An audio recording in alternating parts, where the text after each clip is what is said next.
tratarían y nosotros cuadraríamos la parte logística para eso.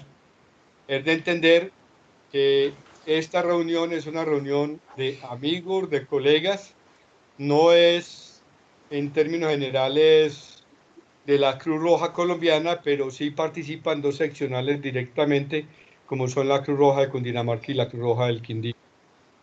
De modo que me alegra ver muchas caras por ahí conocidas, la aceptación que han tenido al grupo que se ha creado de charlas de DIH y Derechos Humanos. Y en este conversatorio del día de hoy, que hoy comienza, continúa mañana y bueno, después se concertará porque es todo un taller de actualización, vuelvo y digo, de acuerdo a los parámetros establecidos en el mes de enero de este año y que ya Luis Manuel nos estará comentando. De modo que en nombre del equipo que estamos coordinando hoy, que es Hernando Urbina, que es el líder en la seccional Cundinamarca de gestión de paz y doctrina, de Luis ¿Aló? Manuel en la parte de RM y bueno, y la parte mía de estar colaborando con ellos en esta acción. Tenemos participación, bueno, hay invitadas 92 personas para esta charla. Vamos a ver cuántos llegan. Lo otro que quiero también advertir es que va a ser grabada y después vamos a mandarles el enlace para que ustedes puedan bajar la grabación y tenerla para que puedan repasar tranquilamente lo acá expuesto. Vuelvo y digo, este es un taller, no es un conversatorio, es un taller sobre educación en el riesgo que iniciamos hoy, tiene continuidad mañana y mañana concertaremos los otros días para hacer la actividad. De modo que a todas y todos bienvenidos. Hernando, quedas tú con la palabra. Carlos, muchas gracias por la bienvenida a los participantes. Aprovecho también para dar la bienvenida a todos y continuar con este proceso que empezamos el día lunes 24, donde Luis Manuel nos apoyó con hacer la introducción de lo que era el ejercicio, cómo se había planteado por parte de Descontaminas y lo que todo lo que tiene que ver con la certificación en riesgo de minas con el SENA en competencias laborales y hoy pues a petición de varias seccionales y de varias personas entiendo de que tenemos invitados internacionales. Aprovechemos este espacio para compartir experiencias y todo lo que requiera el conocimiento conjunto. Entonces, no siendo más, le doy la palabra a Luis Manuel para que empiece con la charla, conversatorio o taller. Gracias, Carlos Alberto. Gracias, Hernando. Entonces, para iniciar la presentación en esta hora, entonces sí les vamos a pedir, para facilitar un poco más, la actividad, les pedimos, por favor, entonces tal vez mantener los micrófonos apagados, y también apagamos la cámara para que tal vez algunos puedan recibir mejor la señal. Entonces, vamos a compartir pantalla.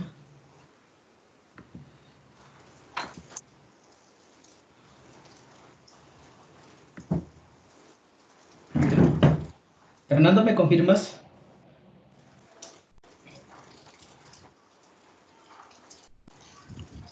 No hay presentación en pantalla, Luis. Vale, listo. Entonces déjame, yo hago un pequeño cambio aquí.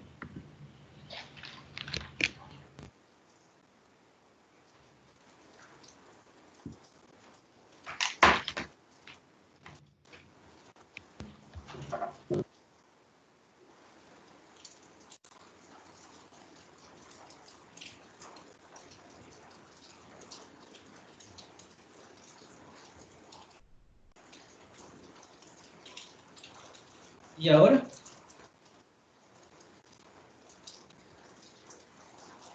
Hernando. Aún sin imagen. De Luis Manuel, pero no, pues yo la estoy viendo, de pronto revisen.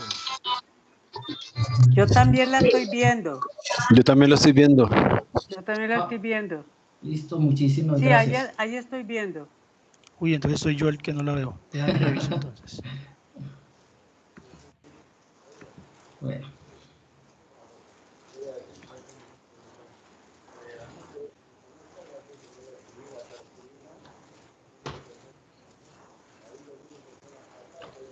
Listo, Luis, en pantalla. Sí, ok. Bueno, muchísimas gracias y bienvenidos y bienvenidas a todos a este espacio del área que, como ya Carlos Alberto y Hernando les decían, un espacio de la seccional Cundinamarca y Bogotá, este espacio del área de construcción de paz y doctrina institucional y del programa de contaminación por armas. Entonces lo que vamos a desarrollar es un taller donde vamos a abordar aspectos generales con base a lo que nos plantea en Colombia el Estándar Nacional de Educación en el Riesgo y la Autoridad Nacional que es Descontamina Colombia. Entonces vamos a abordar algunos aspectos desde este enfoque. Sabemos que la Cruz Roja Colombiana lo abordamos como contaminación por armas, pero si vamos a iniciar un proceso de certificación con base a la norma de la competencia laboral en RM y con el SENA, entonces tenemos que hablar un lenguaje parecido a lo que nos pide este estándar y lo que nos pide la autoridad nacional. Por eso, en todo digamos que el desarrollo del taller, vamos a hablar de educación en el riesgo por minas antipersonal y muy pocas veces tal vez haré referencia al tema de la contaminación por armas. Ya nosotros venimos desarrollando de manera particular, de manera laboral, esta serie de talleres y también lo hacemos en diferentes modelos que hay en emergencias, en ámbito educativo, en desminado humanitario.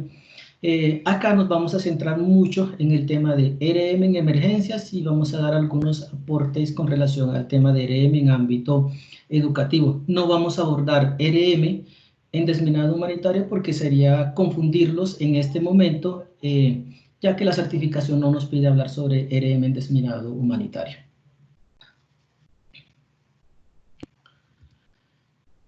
Quiero presentarles un video que ha desarrollado otra organización, pero que me parece muy valioso para iniciar este proceso.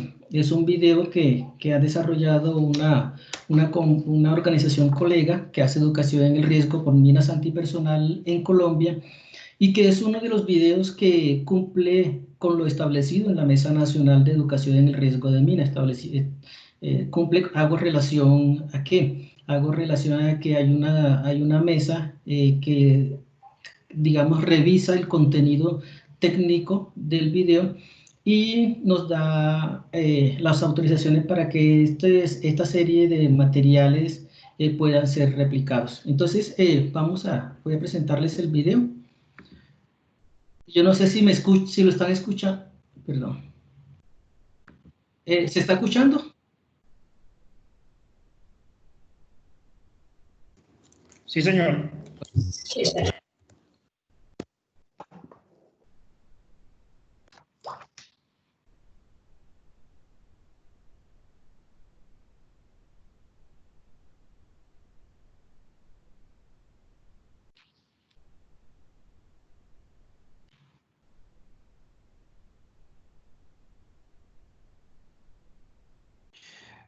Luis, el video no tiene audio.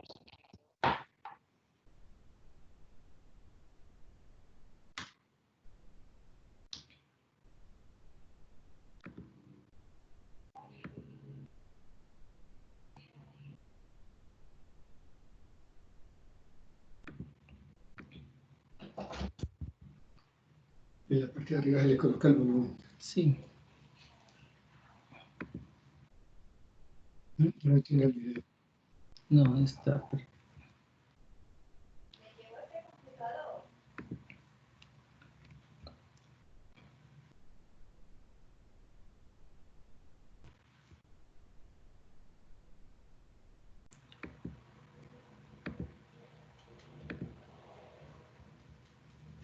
Ahí ya se ve.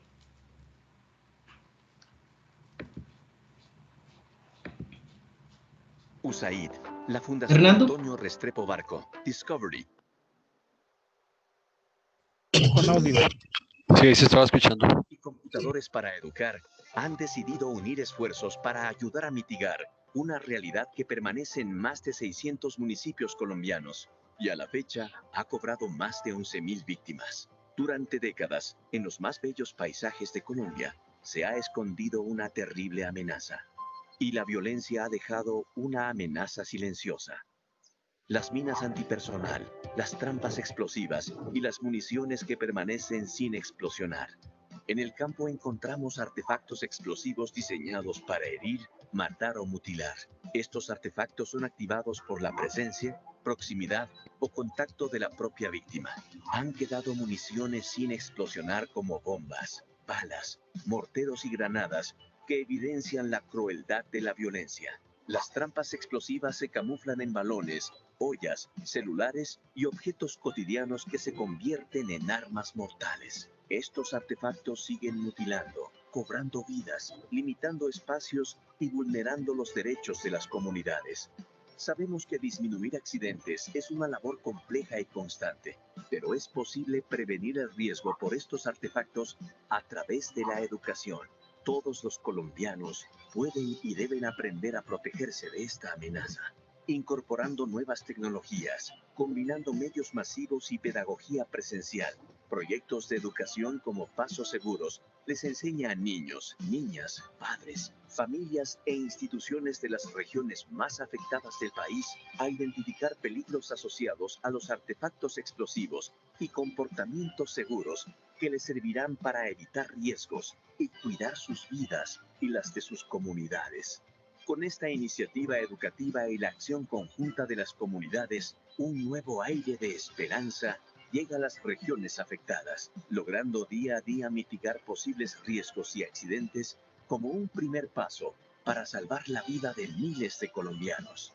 Si tu comunidad ha sido afectada por estos artefactos, edúcate, aprende e infórmate, porque así podrás caminar con pasos seguros.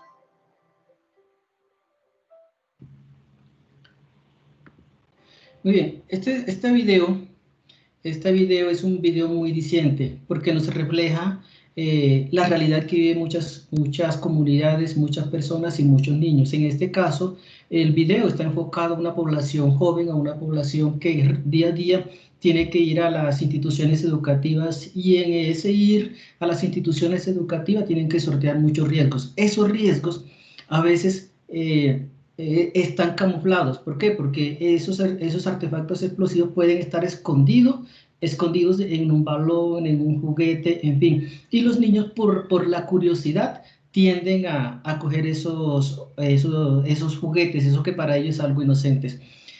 La educación en el riesgo por minas antipersonal nos ha enseñado mucho. Aquellos que llevamos ya muchos años trabajando en este tema, hemos visto cómo se ha ido transformando este proceso, cómo las organizaciones también han ido adoptando y adaptando nuevas estrategias para llegar a diferentes públicos. Hace algunos años recuerdo, por ejemplo, que en Colombia trabajábamos la educación en el riesgo con una sola segmentación, o sea, un solo público que era el público comunitario. Hoy tenemos que ir mucho más allá. ¿Por qué? Porque no solamente tenemos que llegar a la comunidad, tenemos que saber llegar, pero en ese saber llegar a esas comunidades tenemos que identificar características propias de esa comunidad, qué es lo que nos va a permitir marcar la diferencia en un momento determinado. No es igual que yo como facilitador o como voluntario o voluntaria de la Cruz Roja Colombiana llegue a una comunidad y trate a todos los participantes por igual. No. Eso era, digamos, lo que se hacía hace algún tiempo atrás. Hoy tenemos que saber identificar que si hay un público, quiénes de allí son hombres. Y si son hombres en edad, no sé, adulta, si son hombres en edad más joven, edad productiva, o si son jóvenes, estos hombres. ¿Por qué? Porque cada uno de ellos nos da unas características especiales y tiene, digamos que hay que abordarlos de una manera diferente. Entonces allí identificamos que los hombres adultos, por ejemplo, llamamos entre los, no sé, 25, 35 años, por dar una, o 40 años, por dar digamos, un rango de edad, son hombres en edad productiva, y que como son hombres en edad productiva, son los que tienen que ir a los lugares de caza, a los lugares de cultivo, a buscar leña, por ejemplo, en algunos casos. Entonces, esta segmentación, y esto nos dice, hombre, tenemos que saber identificar que estos hombres a qué riesgos están expuestos. Son diferentes a los que puede estar expuesto un niño cuando va a la escuela o una mujer miembro de la comunidad, por los roles que cada uno de ellos desarrolla en su comunidad. Entonces, esto lo hemos aprendido con el trasegar del tiempo y con la experiencia también de desarrollar los talleres en comunidad, pero también haciendo análisis de la forma en que la comunidad se interrelaciona, cómo interactúa con las organizaciones que van desde fuera a desarrollar sus actividades.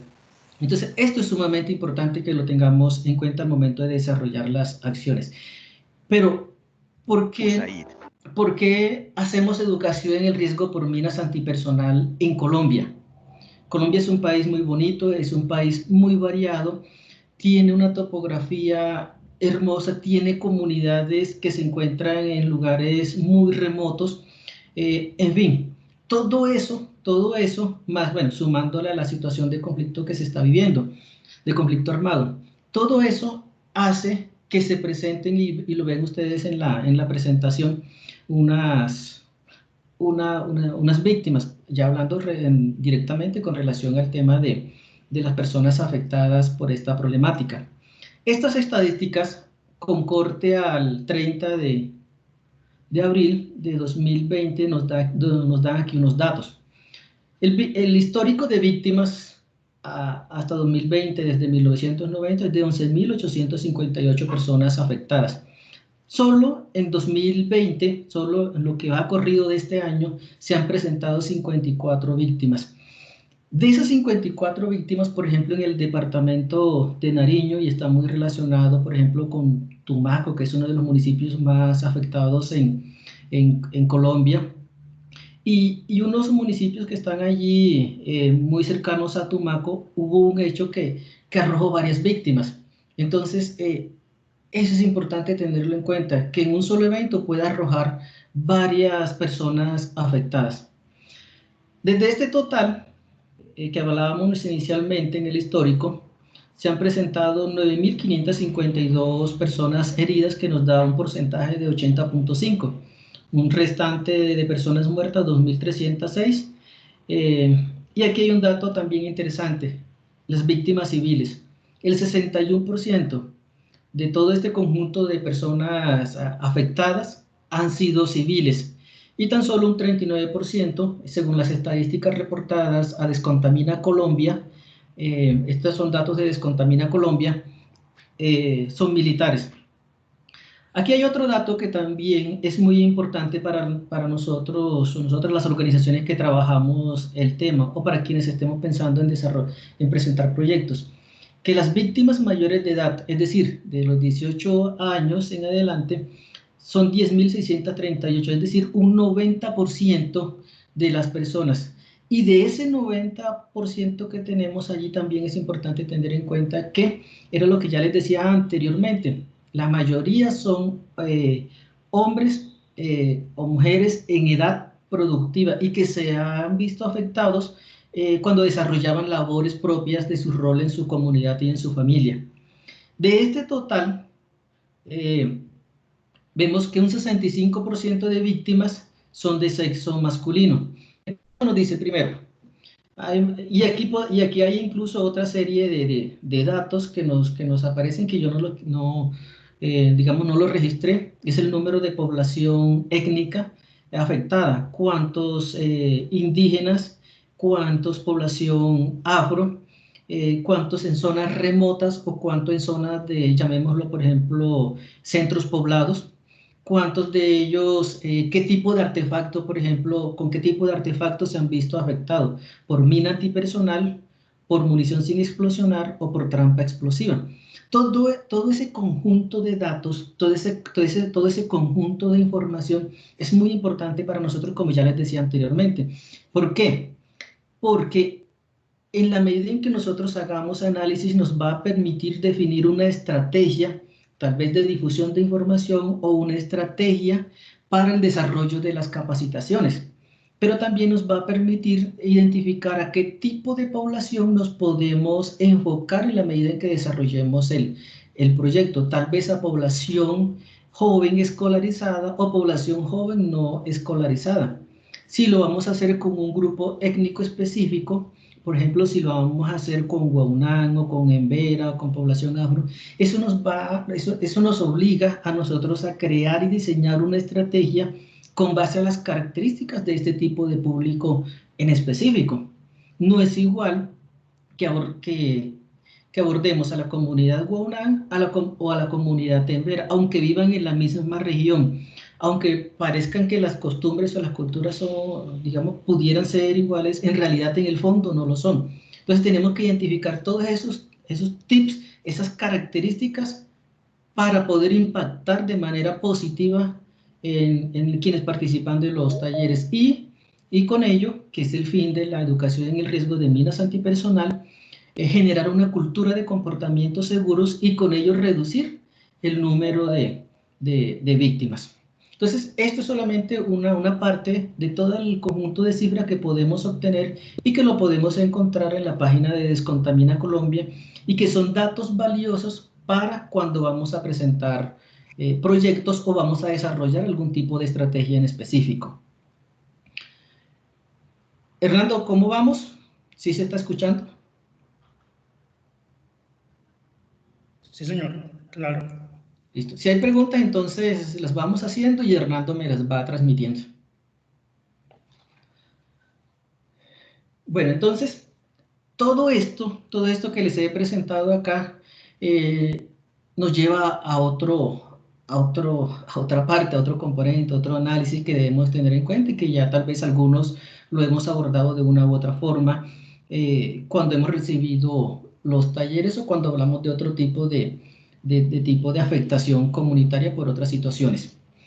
Esa problemática, digamos que la presencia de esos artefactos explosivos en las comunidades, y recordemos que aunque nosotros en Cruz Roja Colombiana hablamos de la contaminación por armas en zonas urbanas, el estándar nacional de educación en el riesgo de minas hace énfasis casi que en su totalidad a la afectación comunitaria en zonas rurales.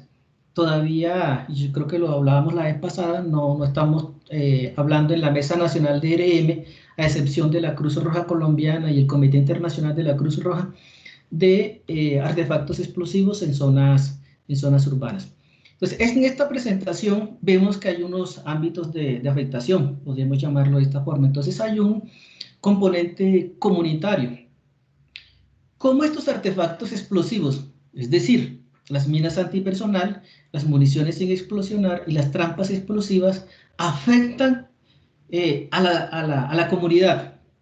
Entre otras, porque hay muchas, pero entre otras, en el ámbito comunitario afectan con relación a la restricción de acceso a zonas de cultivo. Sabemos que las comunidades cultivan, además de para digamos que su alimentación propia, también lo hacen en algunas veces para obtener un recurso económico.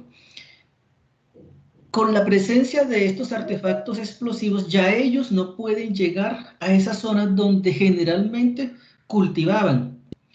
Algunas veces estas comunidades, recordemos que por su cultura, por su cosmovisión, también con relación a la naturaleza y mucho más si son indígenas, a veces no siembran dos veces en el mismo lugar, entonces iban haciendo como una especie de rotación. Esa rotación que anteriormente hacían, ya no lo pueden hacer. ¿Por qué? Por la presencia de estos artefactos explosivos, porque puede haber sospecha o presencia de ellos. Entonces la misma comunidad se restringe poder ir a cultivar a una zona que ellos no conocen o que alguien les dijo que podía haber presencia de estos artefactos. Entonces allí ya encontramos otros elementos, que la comunidad se autorrestringe, digamos, en algunas veces autoconfina, se autorrestringe, allí el miedo ya comienza a aparecer. Entonces son otros elementos que abordaremos mucho más adelante.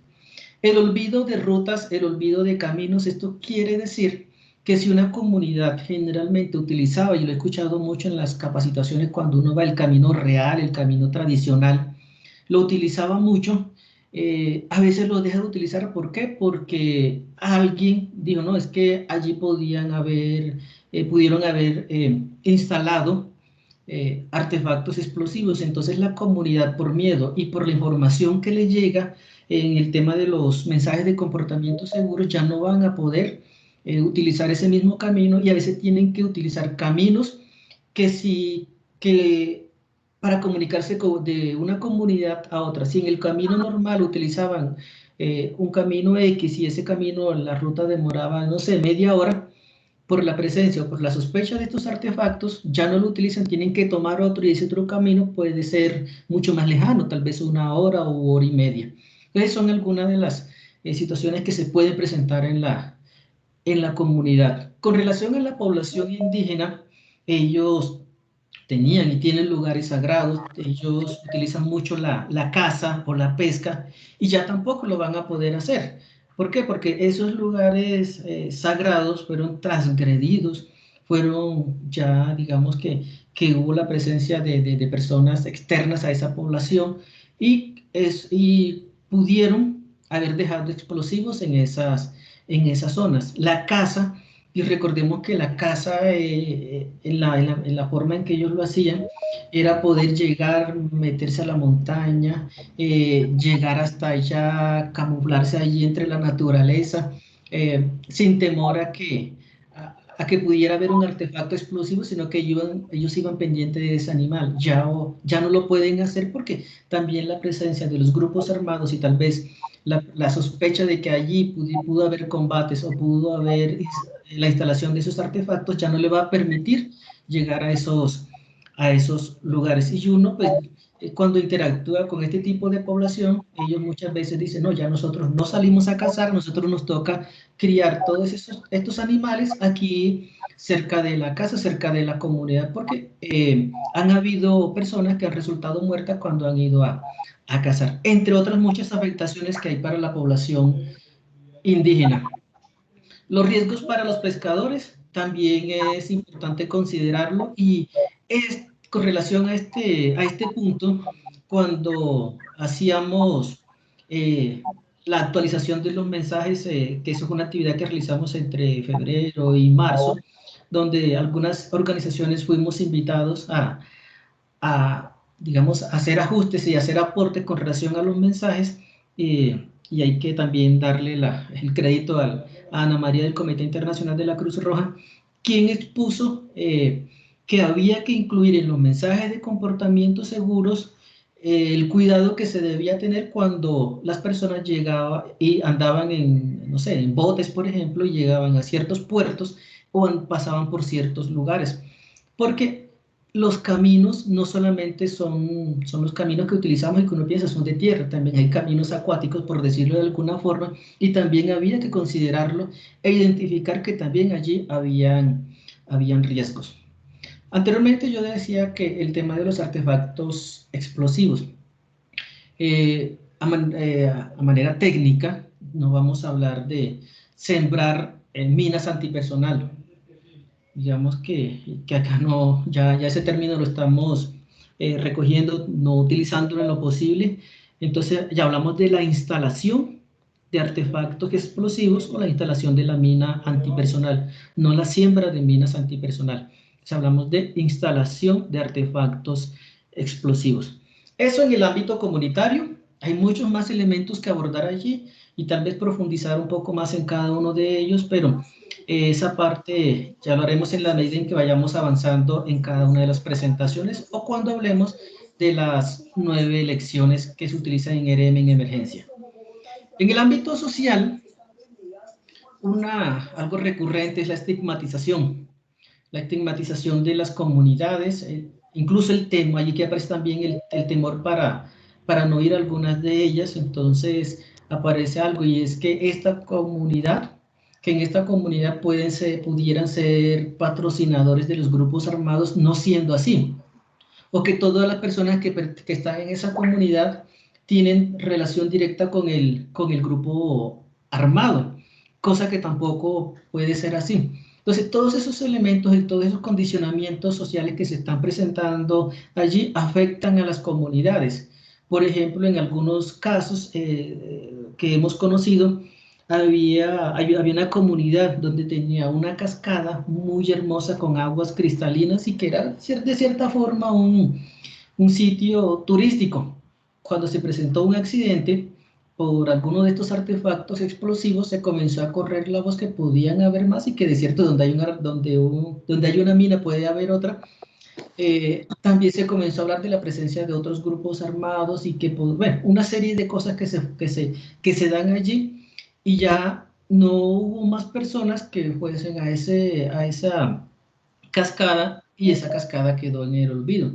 Y ese también era una forma de ingreso para algunas personas de la comunidad. ¿Por qué? Porque coordinaban el tema de las personas que llegaban, los que vendían alimentos allí cerca de la cascada, digamos, las personas que se beneficiaban por el tema del transporte de estas personas que llegaban a visitar, en fin. Eso en el componente social. Con relación a la persona, y es el que mucho más aparece reflejado en algunos casos, es el que tiene una afectación muy grande. Vemos entonces una afectación que es la afectación en la parte física. Aquí encontramos que se pueden presentar heridas, se pueden presentar amputaciones o incluso la muerte. Pero, bueno, y también encontramos la afectación psicológica, pero no es solamente quedarnos en ese primer plano, en ese primer momento. La persona sufrió la herida o la persona sufrió la amputación, sino que hay que ir mucho más allá. Hay que analizar qué afectación qué afectación hay en ese núcleo familiar o en ese componente social de esa persona afectada. Generalmente cuando una persona, digamos, resulta herida, llamémosle en este caso resulta herida, entonces si la persona no es igual que la persona tenga, por ejemplo, la herida por el artefacto explosivo en el pie a que lo tenga en la mano. ¿Cómo así, dirán ustedes?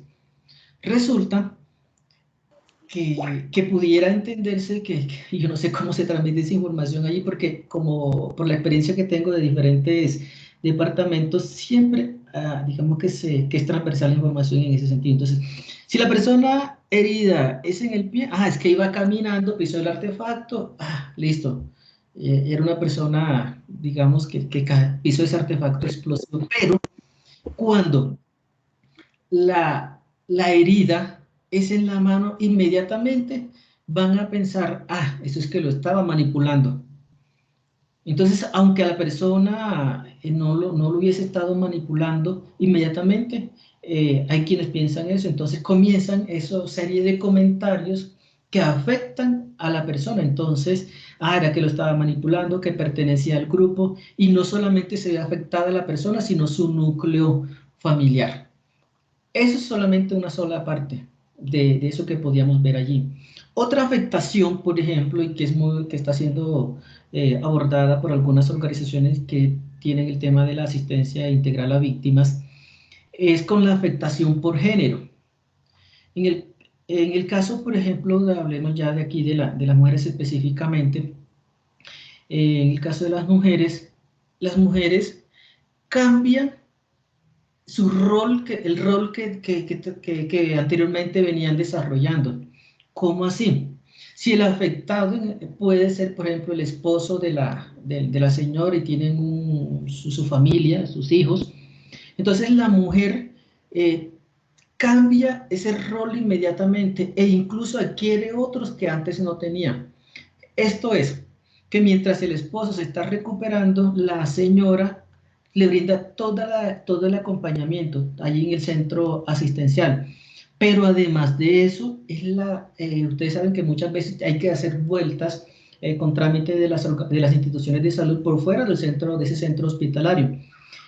Y es la mujer quien, aunque no conociendo la ciudad, tiene que comenzar a desenvolverse en ese nuevo rol, ir a las organizaciones, ir a hablar, ir a solicitar apoyo, en fin. Y si antes no lo hacía, en este momento comienza a hacerlo. Entonces ya lleva dos roles, el tema de ir a las instituciones de salud, a las organizaciones, acompañar a su esposo allí en la recuperación, pero también tiene que estar pendiente de la familia, de los niños. Tiene que también buscar recursos para poder ella mantenerse allí en el centro hospitalario con la recuperación de su esposo, y también qué le va a llevar a esos niños. Sí, la alimentación para los niños, cómo están, el cuidado de ellos, pendiente de ellos, en fin. Y aquí aparece también algo interesante. Si en ese núcleo familiar de los hijos hay una niña, esa niña, sin importar si es la mayor o la menor, va también a adquirir unos roles muy importantes dados por la cultura. Por ejemplo, entonces la niña, porque como es la mujer, pues en el ámbito cultural, entonces ella es la que tiene que encargarse del aseo del hogar, barrer, limpiar, preparar la comida, lavar la ropa. Entonces la niña muchas veces ve sacrificados sus estudios, es decir, ya no los va a poder continuar porque tiene que quedarse cumpliendo las funciones que antes hacía la mamá. Si no hay niñas, entonces el niño mayor es quien comienza a tomar esos roles, el cuidado de sus hermanos mayores, el cuidado incluso del cultivo o los cultivos que pueda tener esa familia. Y con relación a la afectación psicológica hay muchos aspectos. Las organizaciones que hoy estamos trabajando en el tema de la acción integral contra minas, y tenemos el componente de asistencia integral a víctimas, la mayoría tenemos siquiera un psicólogo contratado. Y ese psicólogo ayuda en ese proceso de la recuperación. Y aquí aparecen muchos elementos. Cuando uno habla con los psicólogos que comienza a hacer los análisis, ellos le comienzan a explicar a uno muchos elementos que comienzan a aparecer allí. Entonces el tema de las relaciones interpersonales, las relaciones familiares, el tema del manejo del duelo, aunque no haya un muerto en ese núcleo familiar, pero sí tal vez la amputación de una parte. Entonces allí también hay que comenzar a manejar el duelo, el tema de los pensamientos que la persona pueda tener e incluso llegar a pensamiento o una ideación suicida. Entonces allí hay unos elementos que hay que también retoman los psicólogos. Entonces el proceso de recuperación, aunque en la ruta de asistencia integral a víctimas se ve como un paso a paso y se ve como algo que está estructurado, en la práctica es difícil. En la práctica es difícil y es un proceso que no va a durar ni una semana, ni 2 meses, ni siquiera un año. Es un proceso mucho más largo y va a depender de ese acompañamiento y va a depender mucho de la persona afectada. Entonces eso para no extenderme más de lo que he hecho.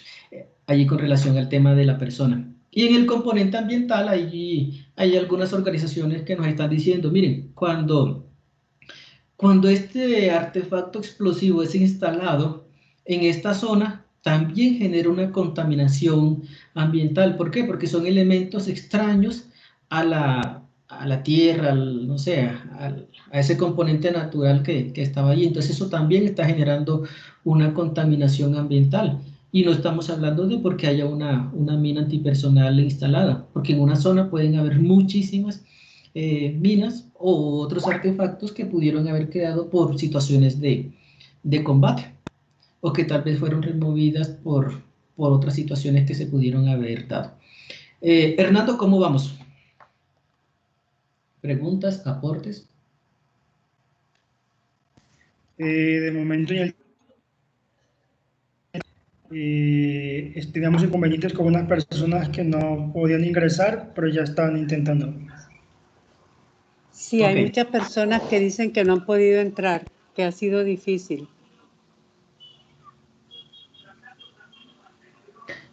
Bueno, y hasta el momento, los demás participantes, ¿cómo vamos? Me voy haciendo entender, estoy siendo claro y estoy contextualizando, digamos, toda esta problemática por las minas.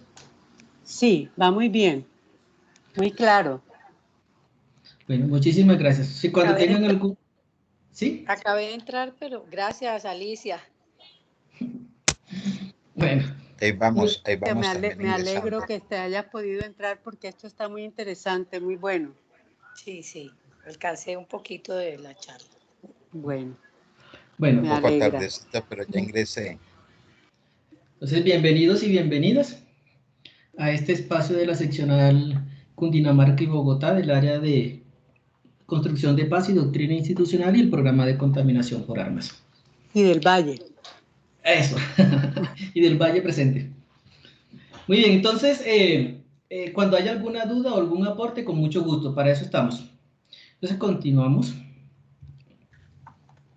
Yo les he hablado de la educación en el riesgo por minas antipersonal, ya hablamos de las cifras, hablamos de la problemática, de las afectaciones, que lo que les conté es solamente digamos, unos elementos, pero hay muchísimos más que ya pudiéramos en otra ocasión abordarlos, e incluso nos pudiera dar para toda una sesión con relación al tema de la afectación psicológica, incluso donde laboro actualmente.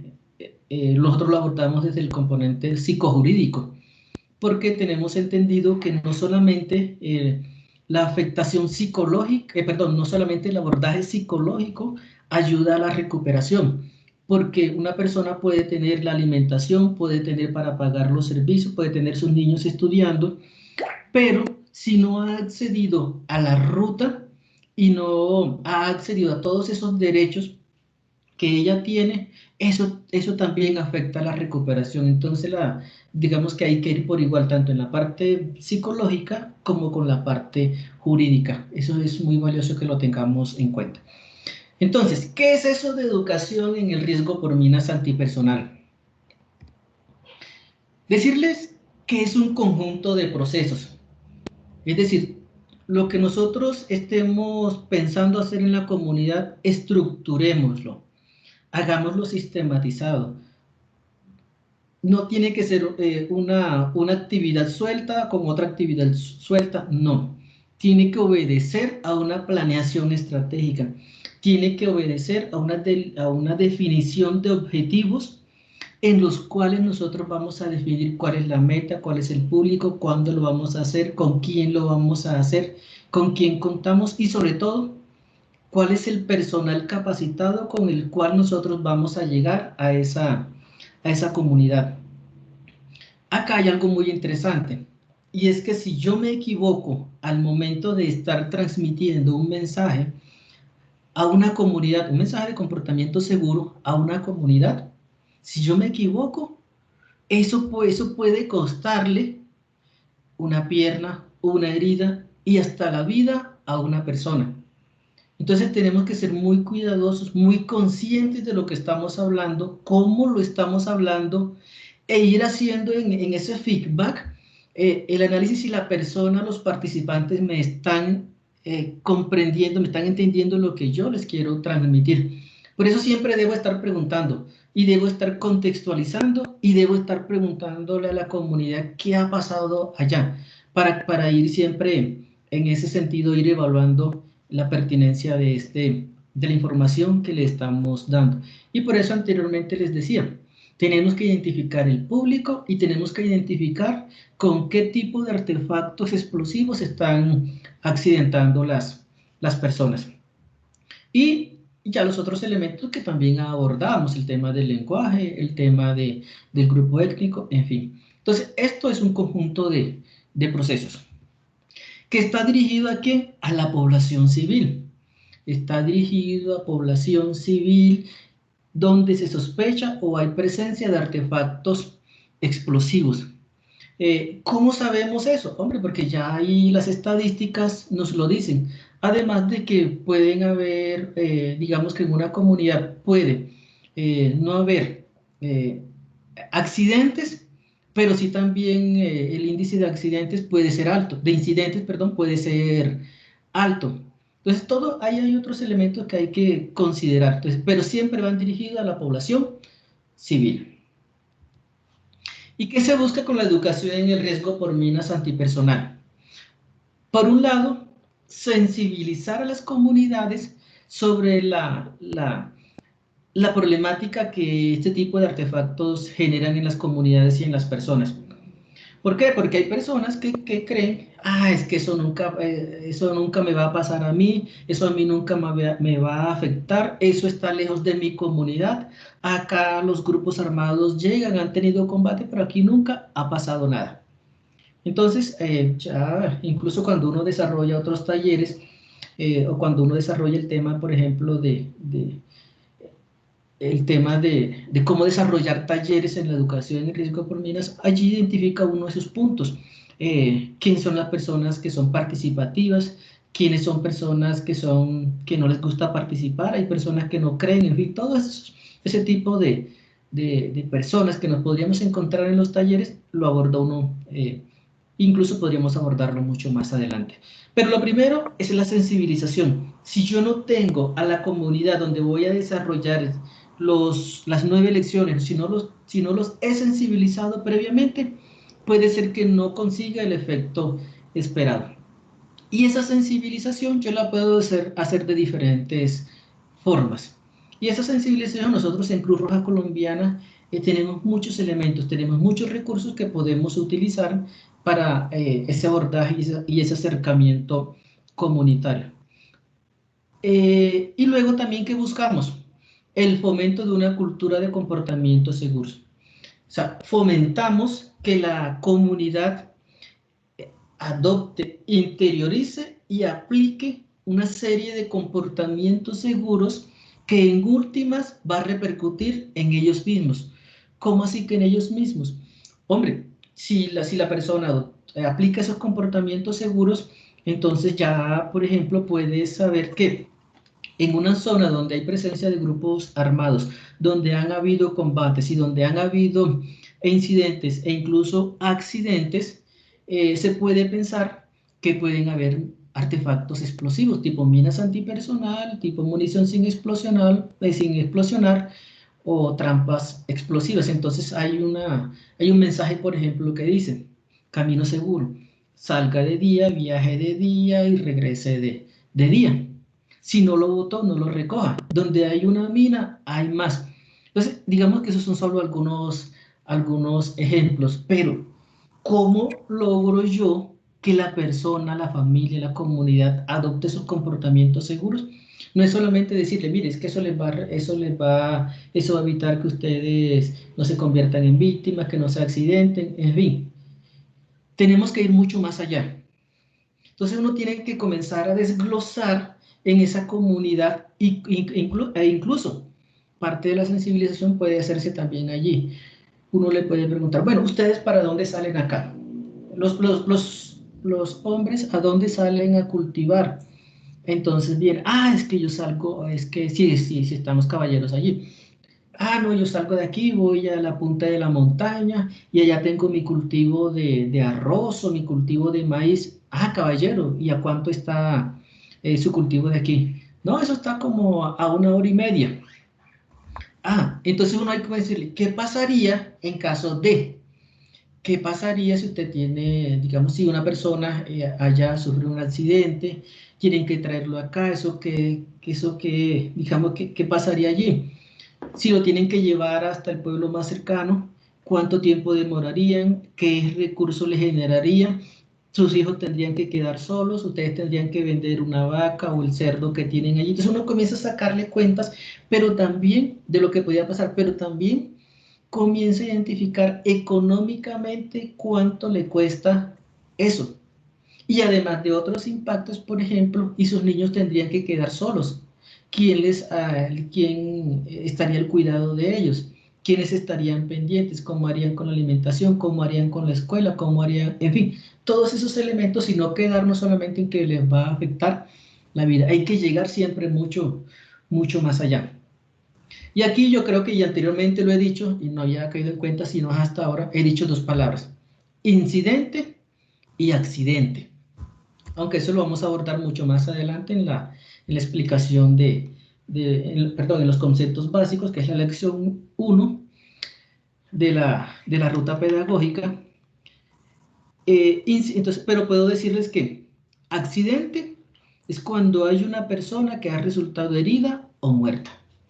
Es una persona que ha resultado herida o muerta, entonces llamamos que hay un accidente. Si por el contrario hablamos de una incautación, hablamos de la explosión de un artefacto explosivo que no generó ninguna víctima humana, estamos hablando de un incidente. Entonces, digamos en este momento, porque he utilizado los dos términos anteriores a ellos. Entonces buscamos la sensibilización por un lado y por otro lado que la comunidad adopte y aplique una serie de comportamientos seguros. Esos comportamientos seguros son los que están en las 9 lecciones de la ruta pedagógica. ¿Y para qué hacemos eso? Para reducir el riesgo en las comunidades, para que las familias se sientan más seguras. Y para recrear un entorno, es el ideal del ideal, esto todavía falta mucho, pero digamos en ese ideal que aspiramos que se pueda dar, recrear un entorno donde se dé un desarrollo económico y social libre de las limitaciones por la presencia de estos artefactos explosivos. Entonces, esto es muy importante que lo tengamos en cuenta. No es simplemente decir, yo voy a hacer educación en el riesgo de mina, yo soy facilitador, yo me capacité. No, hay unos elementos que debemos nosotros también tener en cuenta y que lo que yo diga tiene un impacto en la comunidad. Y si no lo sé decir adecuadamente, ese impacto va a ser negativo. Pero si yo me contextualizo, yo conozco esa comunidad, yo conozco las costumbres, yo conozco todas esas características, obviamente que ese impacto va a ser positivo si yo adecuo el mensaje con relación a esa comunidad. Pero ¿cómo yo logro eso? De la siguiente forma. Eso lo hago a través de la difusión de información. Ustedes me dirán, pero Luis Manuel, ¿y qué es eso de la difusión de información? Eso tiene que ver con relación a los mensajes que yo diseño o que diseña la organización y que se hacen llegar a la comunidad a través de diferentes vías. A veces es una vía direccional o una vía bidireccional. Direccional, por ejemplo, cuando yo utilizo una emisora. Cuando yo en una emisora coloco un mensaje y ese mensaje llega a la comunidad. Pero no es simplemente decir que, es que una emisora. Hay otros elementos que yo debo tener en cuenta. A mí siempre me gusta como fundamentar en la Constitución y pues el artículo 51 es como el derecho a la vivienda digna, pero...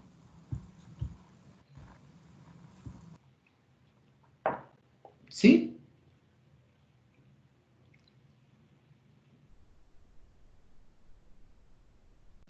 ¿Hernando? ¿O fue el micrófono que se activó? Pues yo pensé que era una intervención, pero al parecer era un micrófono que se activó. Muy bien. Pero no importa, la vivienda digna también hace parte del proceso cuando hablamos de asistencia integral a víctimas y es uno de las preocupaciones que a veces tienen mucho las personas que han sufrido accidentes. ¿Y por qué? Porque las condiciones de la vivienda a veces no son las más óptimas y hay que adaptarlas. Pero vale el aporte, así sea que el micrófono se haya activado. Muy bien, entonces esa difusión de información les decía que lo hacemos a través de una emisora, pero no tiene que ser cualquier emisora, no señor. Tiene que ser una emisora que la comunidad identifique con la que es la que ellos más escuchan. Una de las recomendaciones que nos hace Descontamina es que en lo posible no se utilicen emisoras de los grupos armados. Y parece curioso, pero hay otros grupos armados, a excepción del ejército y de la policía, que también tienen emisoras. E incluso también a algunas organizaciones nos las han ofrecido para transmitir los mensajes, pero por razones de principios no lo hacemos. Entonces la difusión de la información, y no solamente es llegar y transmitir la información, a través de la emisora, hay que identificar qué tipo de población está siendo la más afectada. Si es en el caso de los hombres, entonces los hombres, los campesinos en las comunidades, ¿a qué hora salen al campo? Digamos que 5:30 de la mañana, 6 de la mañana. Entonces debemos transmitir esos mensajes en la hora en que ellos están organizando para salir o cuando ya estén de regreso. Por ejemplo, Si salen a las 5:30 de la mañana, lo más probable es que ellos a las 5:30, a las 5 de la mañana, se están informando. ¿A través de quién? A través de los noticieros o los programas que hayan. Entonces, ese es el horario. Transmitir esos mensajes en ese horario. Si no lo podemos hacer en ese horario, entonces a la hora de regreso. ¿Cuándo es la hora de regreso? Tal vez 4 de la tarde, 5 de la tarde. Entonces, eso es importante tenerlo muy en cuenta. Entonces, la difusión de la información se hace con esas características. Pero también no todas las comunidades saben leer. Si yo quiero enviar un plegable, entonces también tengo que identificar si hay afiches que me puedan dar digamos, un marco más general para transmitir información. Y también uno hace un análisis con algo que les voy a explicar más adelante. Cómo se comunican las comunidades, cómo se informan. Por ejemplo, lo pueden hacer a través de la tienda local, que hay en esa comunidad. Nos contaba, por ejemplo, una organización que ellos, después de hacer toda la consulta en la comunidad sobre cómo se informaban, identificaron que el grupo poblacional que más estaba viendo afectado por el tema de las minas antipersonal eran los hombres en edad productiva. Pero cuando la organización iba a desarrollar las capacitaciones, esos hombres no estaban porque estaban trabajando. Entonces, ¿cómo hacer para hacerles llegar el mensaje directamente a ellos?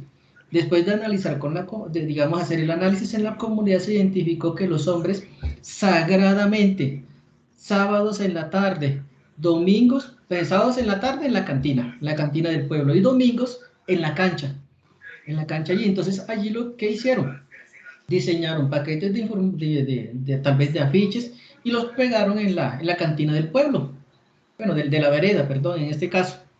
Y luego diseñaron pasacalles y los colocaron en la cancha de allí de la comunidad, y fue la forma en que se pudo llegar a ellos. Y así hay muchos más ejemplos, pero bueno. La educación y la pregunta. Sí, claro, cómo no. Luis Manuel, ¿es tu nombre? Sí, Luis Manuel. Una pregunta. ¿Qué tan fácil es conseguir la información para tener esa contextualización de la vereda o de la comunidad donde se va a hacer esa educación en el riesgo de minas antipersonal? Es decir, ¿es bastante compleja o hay bastante documentación a la que se pueda recurrir, pues aparte de hacer pues el estudio en terreno, ¿no? Entonces, para llegar a hacer la educación, pues hay que llevar ese contexto que tú nos has explicado muy bien. ¿Qué tan fácil es hacer eso? Ok. ¿Me recuerda su nombre, por favor? Alicia Torres, de la Seccional del Valle. Doña Alicia. Hay algo, su pregunta es, y no es lo que le enseñan a uno, bueno, sé que se lo enseñan a uno cuando uno recibe los talleres de formación para instructores, y lo que le voy a decir que su pregunta es pertinente y súper valiosa. Y no lo digo, sino lo digo por la realidad de lo que estamos en este caso. Es que esa información no necesariamente está escrita, y si está escrita en alguna parte no tiene la sustancia, no tiene el sabor, no tiene la parte nutritiva, que es la que nosotros como Cruz Roja Colombiana buscamos. Puede ser fácil o difícil, depende cómo nosotros diseñemos la estrategia de interacción comunitaria. ¿Cómo así, Luis Manuel?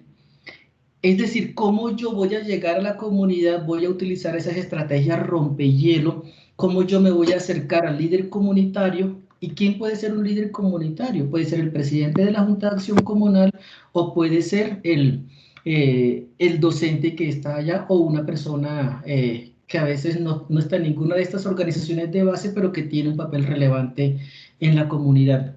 Allí nosotros tenemos que ser muy críticos, tenemos que ser muy analíticos y muy estratégicos. ¿Cómo es eso? Generalmente y lo voy a comenzar de esta forma, cuando nosotros tenemos que hacer algo, que yo decía que se los voy a explicar más adelante, y es la encuesta de necesidades, de vulnerabilidades y capacidades, que se hace con líderes de la comunidad y con personas de la comunidad, donde nos arroja parte de esta información. y nosotros tenemos que saber llegar y tener personas de referencia, mucho más si nunca hemos llegado a esa comunidad y es por primera vez que lo vamos a hacer, porque no podemos llegar y aquí estamos nosotros y somos Cruz Roja y denos la información. No funciona así, aunque el emblema y el uniforme ayudan. Esta mañana, incluso yo hoy terminé una reunión tipo casi 1 de la tarde con un grupo de enlaces comunitarios del Caquetá, donde estamos desarrollando un RM en desminado, perdón, sí, hasta estamos haciendo educación en el riesgo de minas en el marco del desminado humanitario. Y había que hacer una caracterización de la comunidad. Y la conclusión de los enlaces de las personas de la comunidad es que decía, es tan valioso la forma en que usted se acerca a la comunidad, la forma en que utiliza esas estrategias rompehielo, porque si no lo sabe hacer, no va a poder ingresar a la comunidad. Y por ejemplo, si yo voy a una reunión, parece para nosotros como algo, digamos, que no tiene tanto impacto, pero llevar un refrigerio. Cuando llego a una reunión comunitaria, hacer una olla comunitaria, hacer un almuerzo comunitario, compartirlo con la comunidad o incluso programar un par de partidos de fútbol en la comunidad, incluso hacer o sea, 2 equipos de mujeres, las mujeres se sienten incluidas porque cuando hablamos de fútbol, casi que a la mente se nos vienen los hombres, pero cuando se le da ese espacio también a las mujeres, eso es súper valioso. Entonces, eso va a depender, doña Alicia, de cómo nosotros diseñemos esa estrategia comunitaria y tenemos que recoger esa información directamente de la comunidad. Partimos a veces del municipio, que nos den personas de referencia, que nos den contacto, pero tenemos nosotros sí o sí que llegar a la comunidad, porque si no nuestra estrategia va a fallar y esa plática se va a perder. No sé si fui claro con la respuesta. Sí, muy claro. Muchas gracias. No, muchísimas gracias a usted por la oportunidad y por la pregunta para poder explicar y ampliar esta parte. Entonces, en educación y capacitación, la educación, esto tiene que ver con el desarrollo. Hola, Luis Manuel. Edna María, cuéntame. Teniendo en cuenta las zonas donde están ubicados, por ejemplo, si es con indígenas y comunidades afro, los cabildos mayores y los consejos comunitarios también juegan un papel importante para que uno pueda llegar a esa comunidad y desarrollar el trabajo que uno quiere. Pues lo digo por experiencia propia, que usted conoce la zona. Entonces, ellos son un aliado fundamental, ¿sí? Porque ellos nos abren el camino para llegar hacia esa comunidad.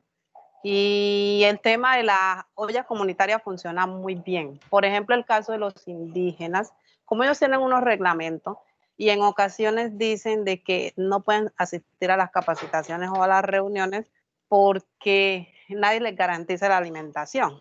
Entonces, si uno hace una olla comunitaria con ellos, prácticamente obligan a las personas a que se queden porque allí va a estar el almuerzo garantizado para todos, para niños, para mujeres y para los hombres, y que ellos no tienen que estar pendientes que, por ejemplo, las mujeres se salgan porque tienen que ir a hacer la alimentación o que los hombres se vayan a trabajar ese día porque tienen que rebuscarse la comida. O sea, en los afro es un poco más difícil, pero si llegamos a acuerdo con los consejos y con los representantes menores, también se puede hacer un buen trabajo. Listo. Gracias, Edna. Disculpa, yo tengo una pregunta. Sí, claro, cómo no. ¿Qué pasa en el caso donde la percepción de nosotros no es muy buena y que es necesario intervenir la comunidad? ¿Qué podemos hacer en ese caso? Bueno, esa pregunta también es muy interesante ¿sí? Porque cuando la percepción de la comunidad no es tan positiva, es importante que primero trabajemos con relación al mejoramiento de esa percepción de la imagen. ¿Por qué? Porque si no hay una percepción adecuada, la comunidad no va a caminar, la comunidad no se va a sentir segura. Entonces la estrategia primera debe ser llegar y que esa comunidad nos conozca, incluso a veces esa percepción está, ¿cómo les digo la palabra? digamos, es porque detrás ahí puede haber un grupo armado. Y tal vez porque nosotros no fuimos claros o no supimos explicar en primera instancia el objetivo y las características del proyecto. Pasa algo. Es que cuando nosotros vamos a desarrollar un taller de educación en el riesgo por minas antipersonal, hay veces en que la comunidad lo confunde con el desminado humanitario y son dos cosas completamente diferentes. Pero en primera instancia debemos lograr que la percepción de esa comunidad sea positiva, porque si no, eso nos puede generar inconvenientes de seguridad. No vamos a cumplir el objetivo del proyecto y tampoco digamos que vamos a poder hacer todo lo que nosotros deseemos con esa comunidad en el sentido de la adopción de los comportamientos seguros. Pero también habrá que hacer otros análisis y ya los equipos de gestión del riesgo, el equipo de construcción de paz, pues también tendrán que analizar otros elementos allí propios del marco del acceso más seguro, que también entra aquí a jugar un papel importante. Ok, gracias. Listo. Una consulta, una pregunta. Señor. Habla Manuel. Manuel Maturana del Chocó. Manuel, ¿cómo estás? Muy bien, buenas noches. Gracias por permitirme participar. Edna decía algo muy importante. Edna decía que es clave las organizaciones de base comunitaria. Llámese la JAC o Junta de Acción Comunal, llámese Consejo Comunitario para las partes afrodescendientes y raizales, o llámese Consejo Mayor Indígena. Es clave porque son las personas que representan la comunidad. Inclusive hay comunidades indígenas donde si usted no tiene un cierto acercamiento previo con el gobierno, usted no puede acceder a la comunidad. Inclusive castigan con cepo. Sí, señor. Manuel dice algo muy importante. Yo he tenido la fortuna de ir hasta Río Sucio y trabajar de la mano con Emna, que es una persona que tiene conocimientos muy valiosos con relación a su experiencia de trabajo con relación a población en Vera, Guaunán y de la población afro.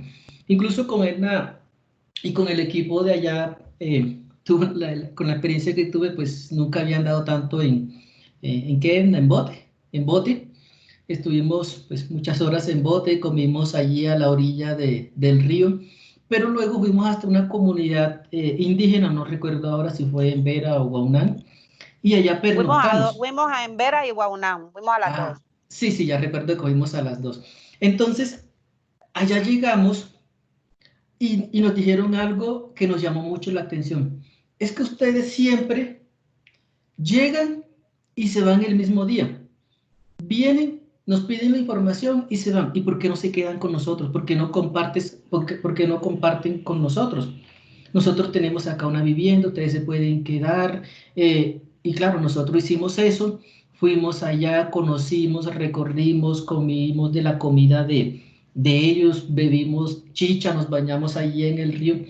Y yo creo que la percepción de ellos hacia la organización se cimentó mucho más, y esa percepción, con relación a la pregunta anterior, fue una percepción muy positiva y a nosotros nos permitió tener mayor claridad con relación a los procesos de interacción comunitaria que hacíamos. Y lo que decía Manuel ahora, esos gobiernos locales, primero ya él había hecho todo el contacto con el cabildo mayor, pero ya luego con ese cabildo menor estuvimos allá, compartimos en su casa, entonces, y esa experiencia, pero ese aprendizaje de esa cultura en ese momento fue muy valiosa y nos ha permitido poder desarrollar otras actividades. Luego también fuimos a otras comunidades y compartir con ellos, es decir, no llegar a imponer, no llegar a decir somos nosotros, somos Cruz Roja, es compartir con ellos, ponernos al mismo nivel. Y un enlace indígena que había recogió, por ejemplo, aunque no se pudo, recogió a los chicos de la comunidad, llevó un balón, llevó sus tenis, sin tenis, allí a pie limpio, como dice uno a veces por allá en la comunidad, invitándolos a todos para echarse un partidito en la tarde. esos elementos son los que nos permiten a nosotros llegar y ganarnos esa confianza con la comunidad. Y son experiencias muy valiosas que no están escritas. Si nosotros como Cruz Roja Colombiana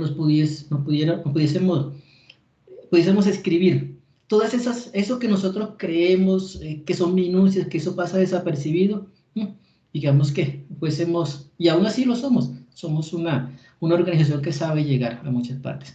Entonces, esta parte de la educación y capacitación tiene que ver con relación a los procesos de capacitación que desarrollamos en las comunidades. Decía en alguna parte que la capacitación hace relación a la preparación del personal nuestro, es decir, a nuestros voluntarios, a nuestros educadores con relación al riesgo de minas antipersonales, y la educación hace relación a la capacitación, a los talleres que desarrollamos en comunidad. Pero no es transmitir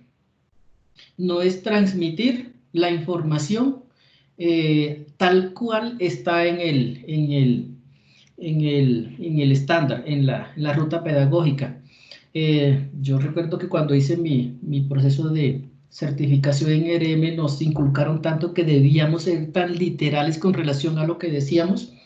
Es decir, no podíamos fallar ni siquiera una coma. Tenía que ser tal cual como estaba allí. Entonces, este año cuando hacíamos el análisis de los mensajes, entonces en un momento en que yo le dije a los demás restos del equipo, ahí estaba Descontamina, estaba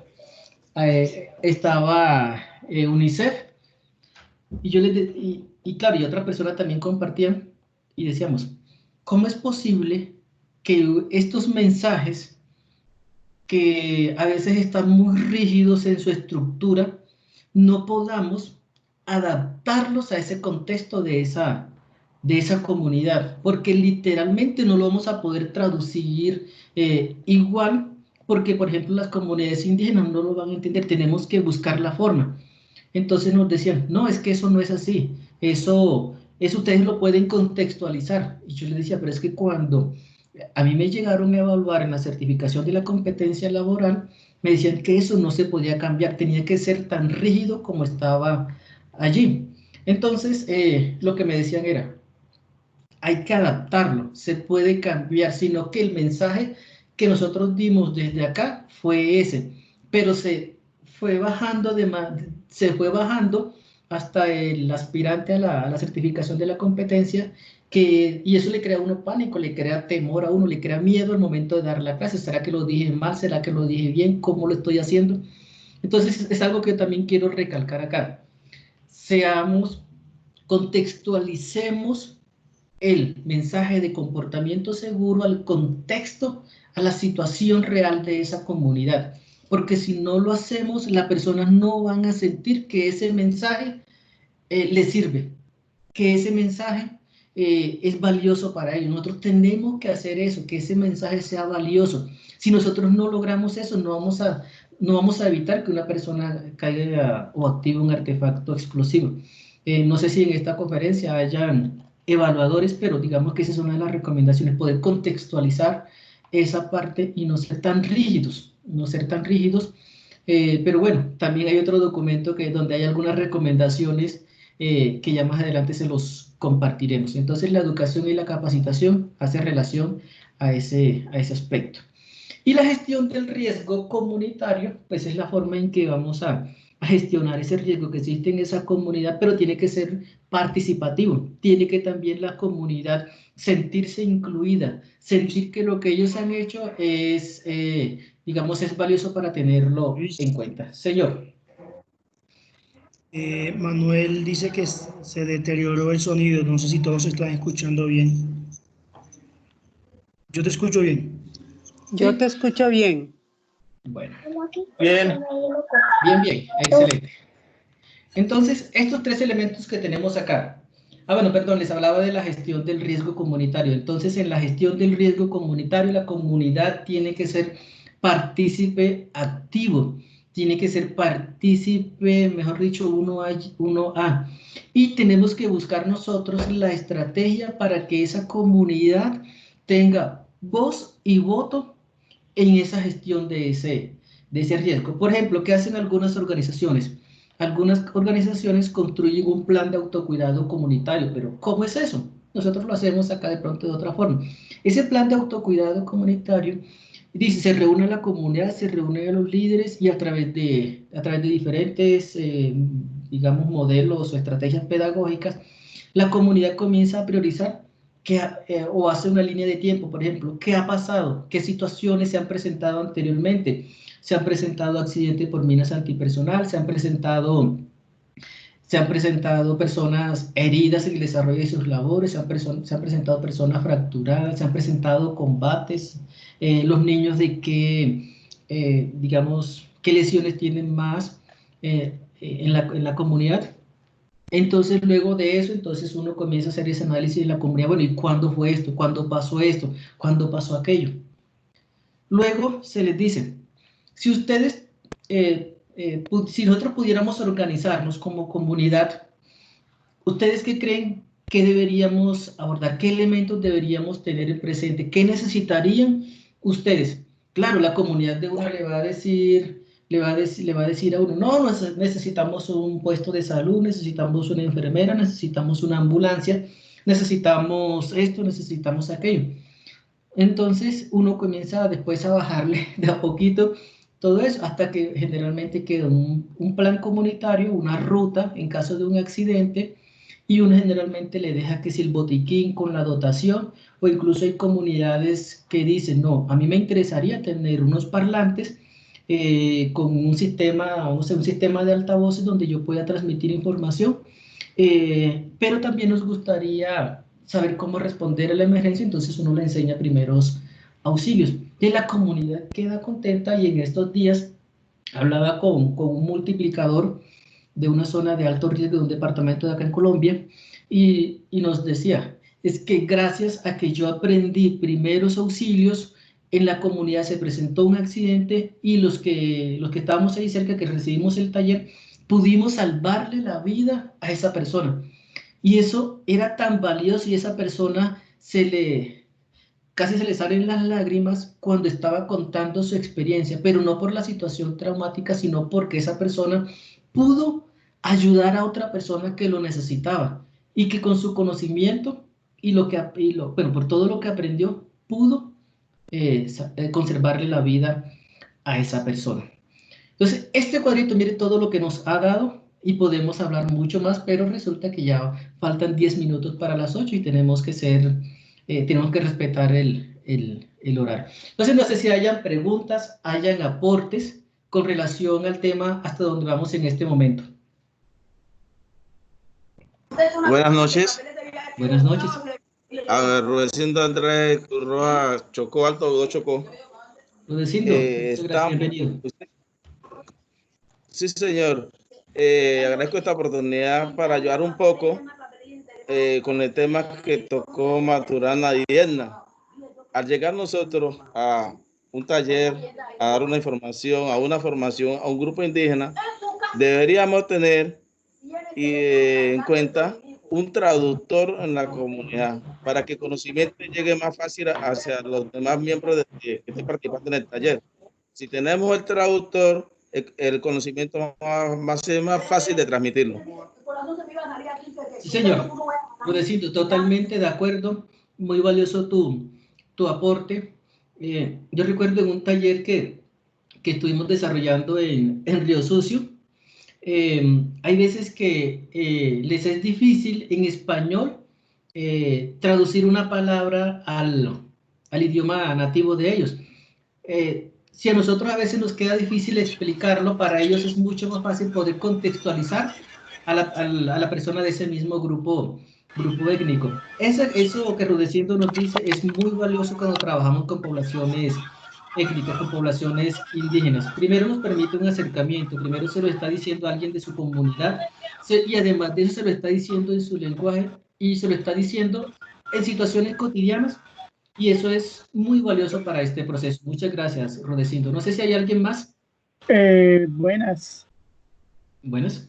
Yo considero que aquí lo más importante que debemos tener en cuenta es el conocimiento previo de la comunidad a la cual vamos a acceder, ya sea una comunidad afro, una comunidad indígena o otro tipo de comunidad, porque eso nos va a dar los lineamientos para el accionar, ya sea que esa comunidad nosotros debamos llevar traductor o cómo debamos ir y acceder a ellos, porque cada comunidad tiene sus costumbres, sus usos, sus formas de ser y actuar. Entonces, con base en eso es que nosotros debemos actuar. Es más o menos lo que tiene que ver con los temas de acceso más seguro, ¿no? Para poder llegar de una forma adecuada a las comunidades. Sí, totalmente de acuerdo. Y esa información, que aunque no se les ha explicado, es la que se recoge en un formato tipo encuesta que se llama encuesta de necesidades, vulnerabilidades y capacidades.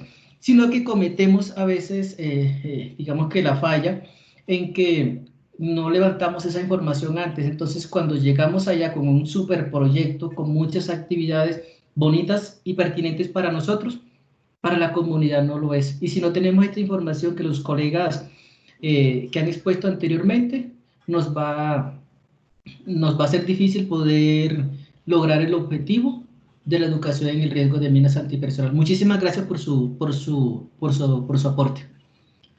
Sí, señor. O sea, que lo importante ahí es hacer un buen EDAN previo.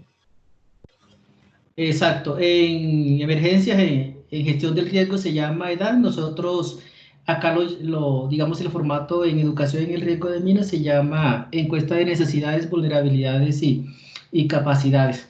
Okay. Y es eso, es un EDAN con otro nombre. Exactamente. Sí, señor. Muy bien. Hola, buenas noches. Buenas noches. Luis Manuel, ¿cómo está? ¿Cómo le ha ido? ¿Guillermo? Sí, señor. ¿Cómo está? ¿Cómo le ha ido, Luis Manuel? Guillo, muy bien, Guillo.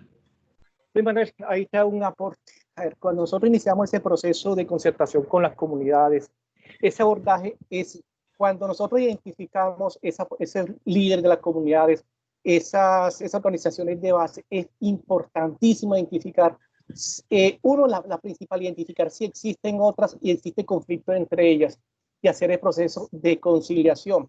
¿Por qué? Porque muchas veces si nos vamos a esa comunidad vamos a encontrar que se crea esa, por decirlo de esa forma, esa guerra entre esa organización de base y otra y se empiezan a manejar mal las comunicaciones, hacer malos comentarios. Y es importante organizarse, identificar pero muy bien esas organizaciones de base, esos líderes y concertar con ellos para evitar ese tipo de conflictos o de situaciones desagradables. Sí, Guillermo dice algo muy, muy valioso y retomo el ejemplo de la experiencia que tuvimos con EMNA en una de las comunidades, no recuerdo ahora. Mire, esas dos comunidades estaban, yo creo que máximo 200 metros una de la otra. Y la experiencia nos decía, cada comunidad es única, es independiente, tiene su propio proceso, tiene su propia cosmovisión tiene su propia organización, y aunque estén muy cerca, no las vamos a mezclar la una con la otra, ni los vamos a citar a una reunión donde estén las dos comunidades. Tiene que ser cada comunidad por separado, porque si no se nos van a formar allí discordias, y claro, ese no es porque nosotros nos vamos. Nosotros de una u otra forma nos vamos a ir de esa comunidad, pero ellas siguen allí, ellas van a permanecer allí, y esa discordia, si no la saben solucionar, si no la saben manejar, si no la saben conciliar, van a permanecer ahí, se puede generar otro problema mucho, mucho mayor. Entonces tenemos que ser, claro, muchas gracias, Guillermo, tenemos que saber identificar esos detallitos que no están en ninguna parte, y tenemos que saber abordar muy bien a la comunidad para que nos dé esa información. Y por eso les decía, esas estrategias rompehielos, esas estrategias de llegar amigos de la comunidad, son muy valiosas. No sé si hay alguien más que tenga aportes o preguntas. Juan David alzó la mano y tiene una pregunta. Muy buenas noches. ¿Aló? Juan David. Sí, muy buenas noches para todos. Buenas noches. Espero que todos estén bien. dentro de los rompehielos que ustedes acaban de mencionar, que me parece súper fundamental en la hora de dar una capacitación frente a lo que tiene que ver con todo lo ERM, conseguir un déficit que debemos de mejorar o que se debe implementar para tenerlo muy presente en las actividades que se van a realizar.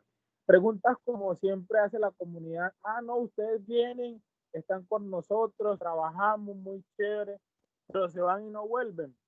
Entonces hay un déficit allí, es que estamos trabajando, pero no hay un seguimiento al trabajo que estamos haciendo. Y ese seguimiento, entonces estamos nosotros como haciendo de pronto una acción, sí, importante que la gente tenga el conocimiento, que aprenda cómo se va a comportar si consigue un artefacto explosivo, sí, pero cómo hacemos un seguimiento, saber que la comunidad aprendió y que más adelante de pronto esa comunidad tiene un conocimiento tan claro que podrá de pronto en una eventualidad XY saber cómo se va a comportar.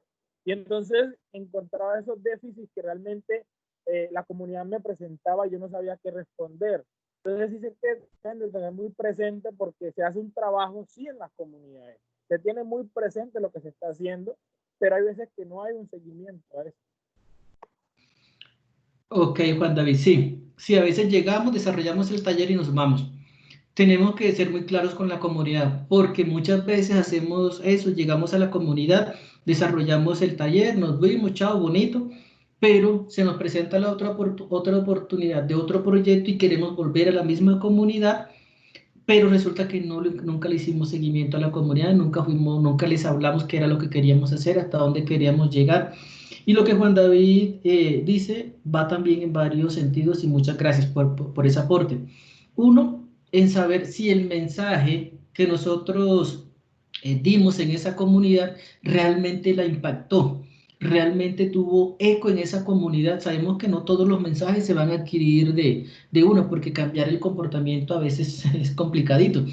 Pero entonces, si al menos pudo haber un mensaje calado en la comunidad de tal forma que nosotros podemos validar esa información de cómo lo están haciendo, cómo lo están implementando, se está corriendo la voz. Por eso la sensibilización es sumamente importante. Y lo otro, y que todavía no hemos llegado allá, pero es también otra de los objetivos de la educación en el riesgo de minas, es si bien nosotros no vamos a desminar, si bien nosotros no vamos a acabar con ese riesgo, sí podemos generar una cultura de comportamientos seguros, pero es también valioso dejar una capacidad instalada en esas comunidades. ¿Y qué es eso de capacidad instalada? Por ejemplo, que haya una persona referente en el tema, aunque de manera voluntaria. Es decir, una persona a la que ellos puedan recurrir, dejarlo formado, dejarlo entrenado. Muchas veces nosotros lo que hacemos es que llegamos y damos toda la información y nos fuimos, pero qué bonito pudiera ser que de cada una de las comunidades donde estamos pudiéramos dejar una persona con un entrenamiento y una formación mayor, para que en caso de que suceda un accidente, pues conozca la ruta de asistencia integral a víctimas, pero también para que recurrentemente esté refrescando esos mensajes en la comunidad. A veces lo hacemos a través de los docentes, a veces lo hacemos a través de los... Y creo que es supremamente importante lo que tú acabas de decir, porque será una persona a la cual se encargará, ojo, de difundir la información, y por ende tendrá presente entonces que si de pronto puedo acudir a otras personas, otra gente, y dejar la base instalada en la comunidad, creo que es súper magnífico, y tenerlo muy presente para aquellos que nos tocará ir a campo a hacer ese trabajo. Sí, señor. Muchísimas gracias, Juan David. Esa es la idea. La idea es que nosotros podamos dejar esa capacidad instalada, porque nosotros nos vamos y la comunidad queda y el riesgo queda aún en esa comunidad. Hernando. Señor. ¿Tenemos más preguntas? No en el chat y no hay manos levantadas. Bueno, entonces son las 8:01. Muchas gracias por su asistencia. Yo no sé si hayan más aportes. Espero que la forma en que hemos abordado esta presentación con relación a la problemática que representan las minas antipersonal, las municiones sin explosionar y las trampas explosivas, sobre todo en las zonas rurales, haya sido clara para que podamos entender mejor este proceso y podamos desarrollar mejores proyectos de intervención comunitaria. Gracias, buenas noches. Sí, buenas noches. Gracias. No, más que una pregunta o un aporte,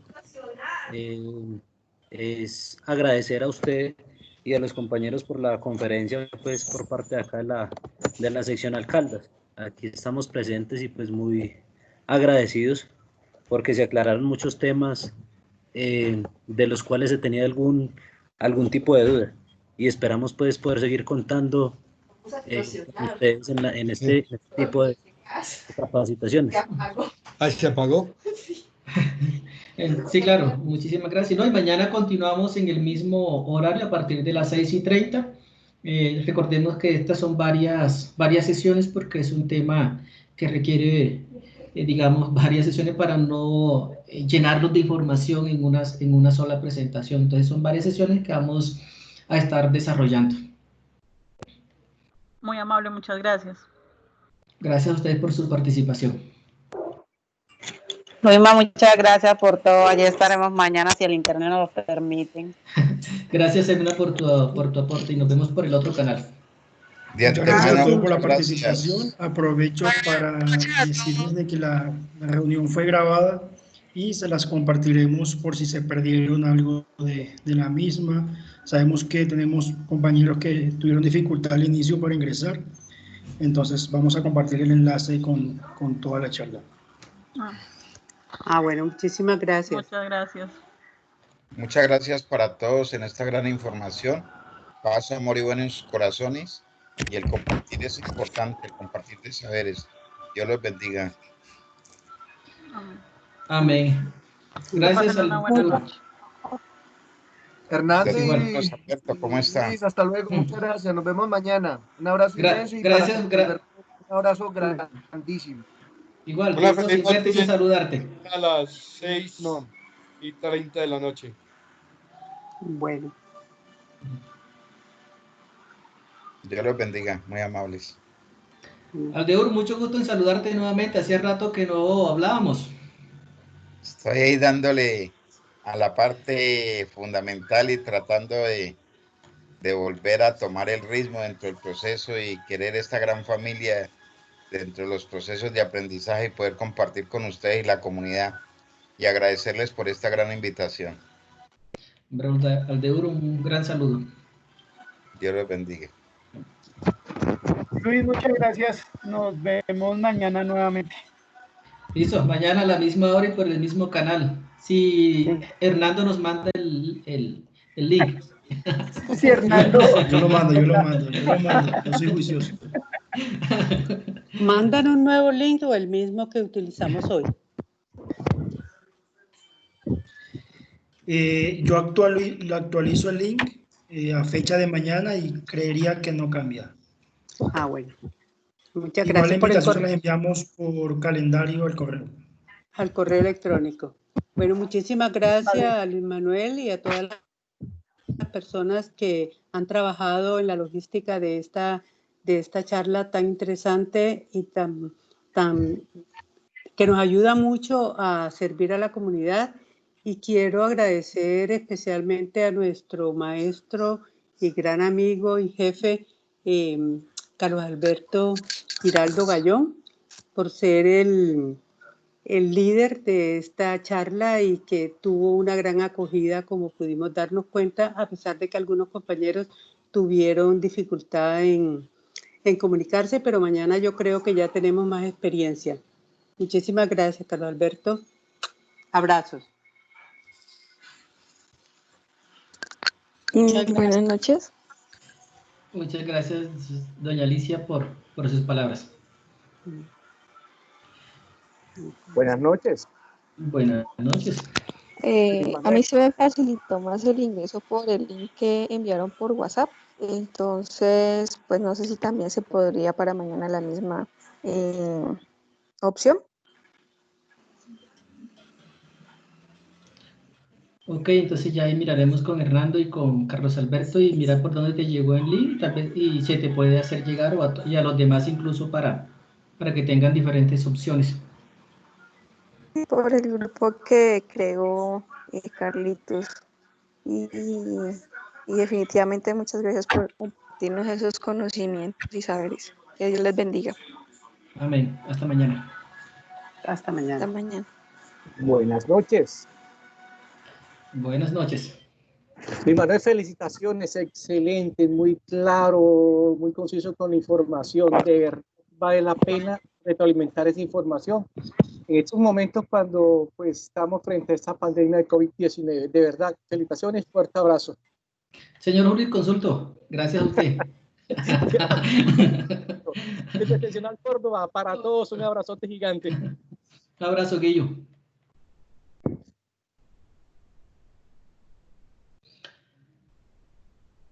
Buenas noches a todos y gracias. Gracias a usted. Hasta mañana.